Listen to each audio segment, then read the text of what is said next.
3 दिवसीय दौरे पर पहुंचे एआईएमआईएम सुप्रीमो असदुद्दीन ओवैसी, जहां उन्होंने जिले के ठाकुरगंज विधानसभा अंतर्गत पौवाखाली मेला ग्राउंड में एक जनसभा को संबोधित कर सीएम नीतीश कुमार, तेजस्वी यादव और भाजपा पर जमकर बरसे।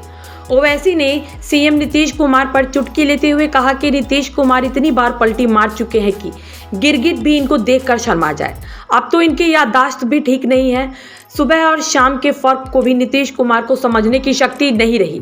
तेजस्वी पर भड़ास निकालते हुए ओवैसी ने कहा कि तेजस्वी ने इसी ग्राउंड में लोगों से वादा किया था कि सीमांचल डेवलपमेंट बोर्ड बनाएंगे।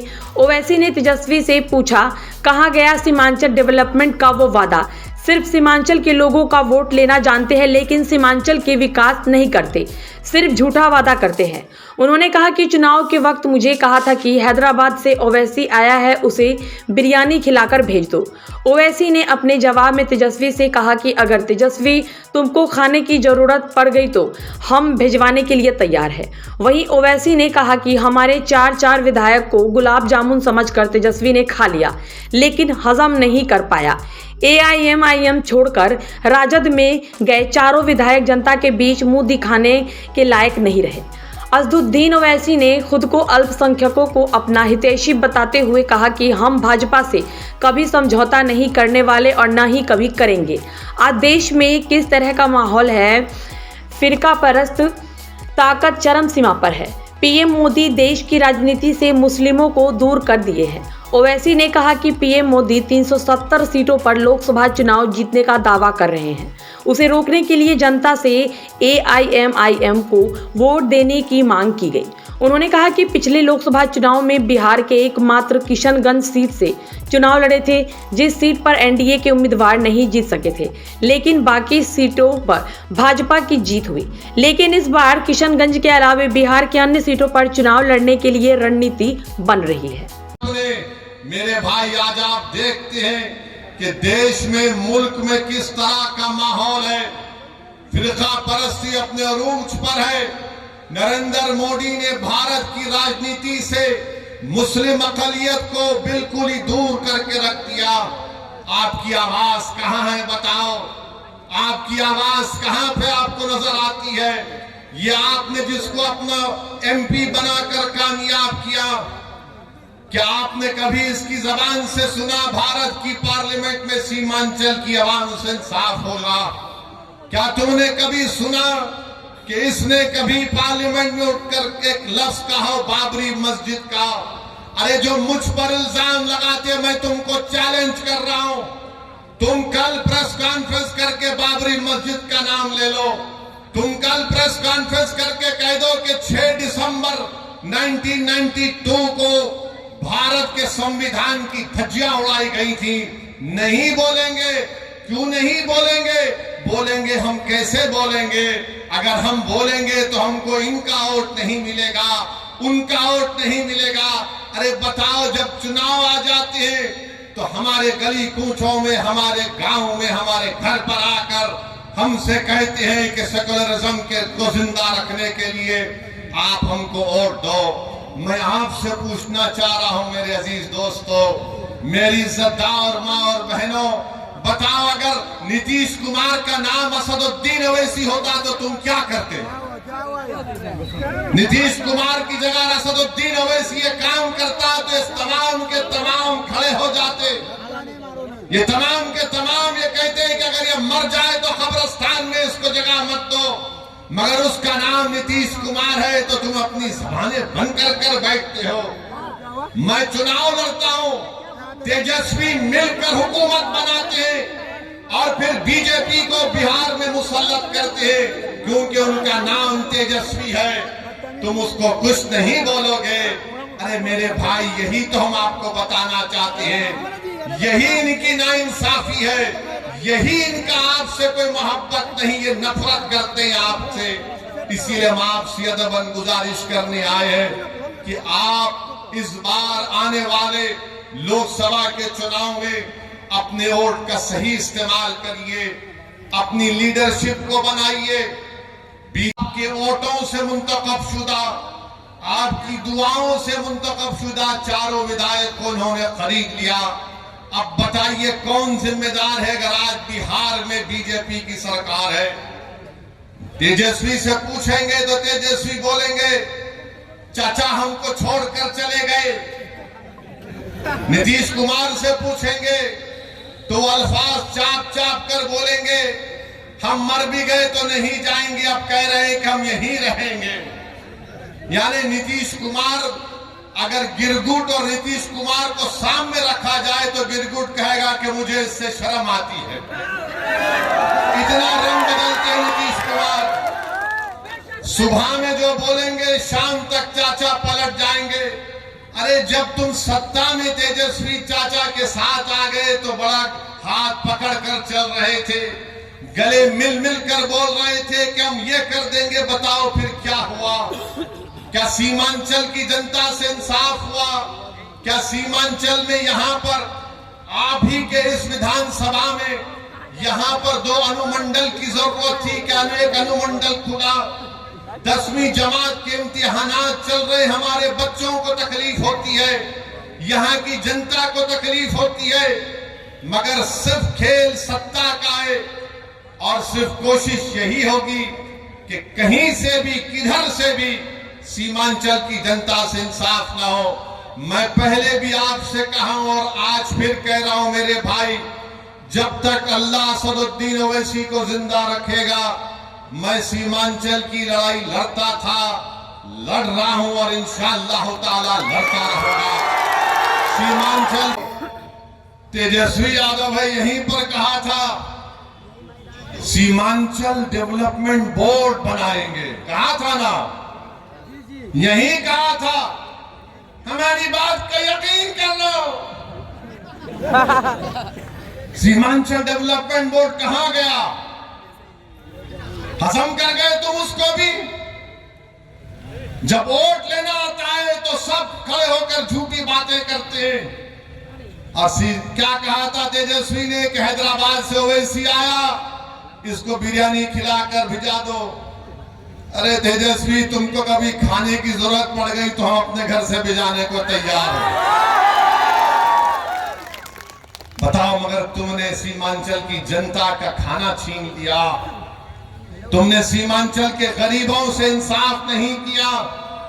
तुम तो डिप्टी चीफ मिनिस्टर बन गए, चाचा को मुख्यमंत्री बना दिए और खूब तुमने गुलाब जामुन खाए, खूब मलाई खाई, मगर सीमांचल की जनता परेशान है।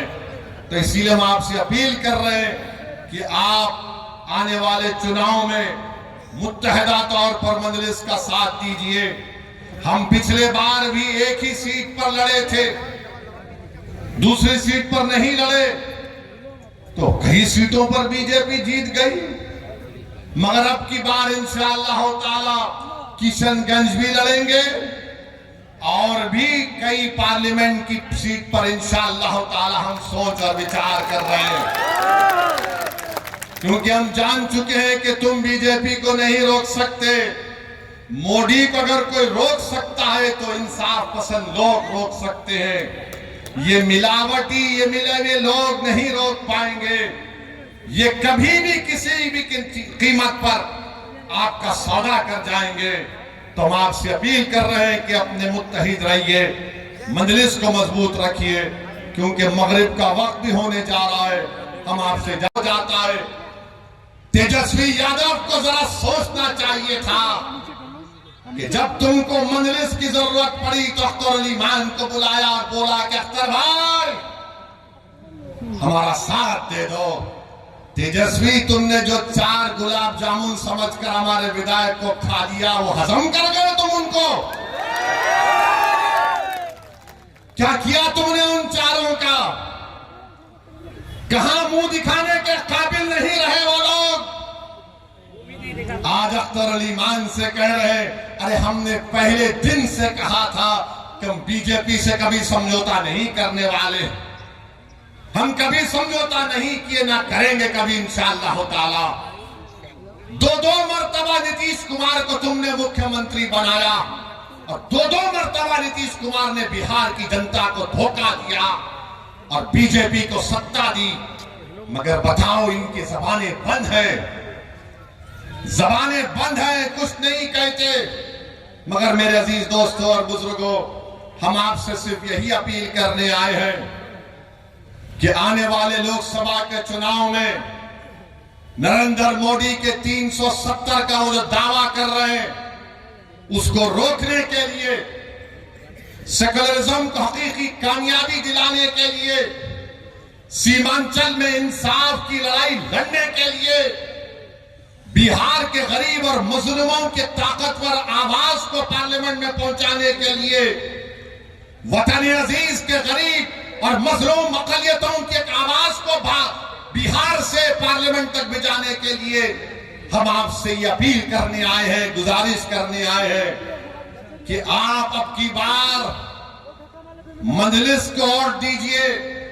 जो लोग सेकुलरिज्म की बात करते हैं वो सिर्फ तुम्हारा वोट लेना चाहते हैं और उसके बाद वो बीजेपी को इख्तियार देना चाहते हैं। तो हम आपसे अपील कर रहे हैं कि आने वाले लोकसभा के चुनाव में आप मुत्तहिदा तौर पर अपने वोट का इस्तेमाल करते हुए अपनी आवाज को लोकसभा तक भिजाइए, ताकि आपके इत्तेहाद नहीं है। देश के प्रधानमंत्री तो अब तो बड़े पुजारी भी बन चुके हैं, वो माशाअल्लाह से हर चीज वो कर लेते हैं। माने कहां कहां आप देखते हैं, अब वो कह रहे हैं कि 370 सीट पर जीतेंगे। मेरे भाई, क्या ये नाम निहाद सेकुलर पार्टियां रोक पाएंगी बीजेपी को? क्या ये रोक पाए 2014 में? मैं जब सवाल करता हूं 2014 में हमने कितने पार्लियामेंट की सीट लड़े? 2 लड़े। 2019 में हम 3 लड़े। भारत की पार्लियामेंट में 540 लोकसभा की सीटें हैं, मगर हर एक की जबान पर क्या होता, ओवैसी है, ओवैसी खड़ा हो गया। इनको मेरे इलेक्शन लड़ने से ज्यादा इस बात का इनको डर है कि ये आज खड़ा हो रहा है तो कल ये हजारों लाखों को हमारे खिलाफ खड़ा कर देगा। इसीलिए इनको डर होता है। ये नहीं चाहते कि कोई इनके सामने खड़ा हो। वो सब के सब यही चाहते हैं कि तुम सिर्फ दरी बिछाओ, तुम इनके घर में जाओ तो अपनी चप्पल और जूता उतार कर सर को झुकाकर नीचे बैठ जाओ। मैं तुमसे कह रहा हूं मेरे भाई, भारत का संविधान सबको बराबरी का हक दिया है। हम ना किसी के सामने झुकेंगे, ना किसी से भीख मांगेंगे।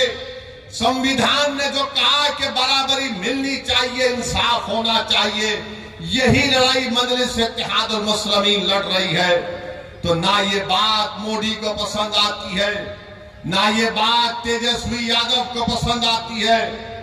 और नीतीश कुमार तो माशाअल्लाह मैं सुनता हूं, नहीं मालूम अख्तर भाई सही बोलेंगे, अभी अब शाम के 5 बज रहे हैं तो नीतीश कुमार बोलते नहीं सुबह के 5 बज रहे हैं। नहीं मालूम, ऐसा कुछ सुनने में आया, नहीं मालूम, ऐसा कुछ सुनने में आता है।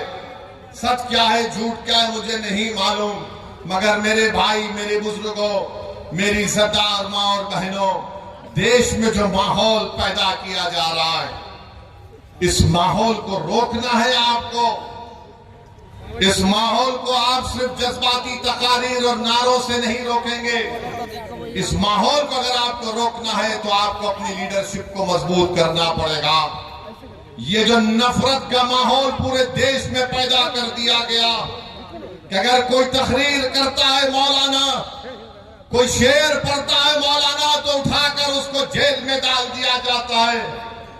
मैं पूछना चाहता हूं गुजरात की सरकार से कि तुमने एक मौलाना को पकड़कर मुंबई से पकड़कर गुजरात लेकर गए, मगर वही गुजरात में कई ऐसे वीडियो हैं जहां पर ये जालिम लोग वीडियो में आकर कहते हैं कि मसदुद्दीन ओवैसी को गोली मार देंगे, इसकी जबान को काट लेंगे, इसकी सर को काट देंगे, मगर उनको कोई हाथ नहीं लगाया जाता। मगर कोई एक शेर पढ़ देता है तो उस अशार के गलत माने निकालकर मुंबई से मौलाना को लेकर चले जाते हैं। 3-3 मुकदमे उन पर बुक कर दिए जाते हैं। मगर हम बीजेपी के लोगों से कहना चाह रहे हैं, तुम क्या कर सकते, तुम सिर्फ जानी तो ले सकते हो ना, तुम जानी तो ले सकते हो और क्या कर सकते हो। अगर मेरे मुकद्दर में जो लिखा अल्लाह ने लिख दिया वो तो पूरा होकर रहेगा, मगर जब तक हम जिंदा रहेंगे हम बातिल को बातिल कहेंगे, हम बातिल से समझौता नहीं करेंगे, हम बातिल को खुश करने के लिए अपनी पॉलिसी को लचकदार नहीं बनाएंगे। हमारा काम यह है मेरे अजीज दोस्तों और बुजुर्गों कि हम हक को कामयाब करें, और हक की कामयाबी का राज आपका इत्तेहाद है। याद रखिए, कब तक आप शक्ल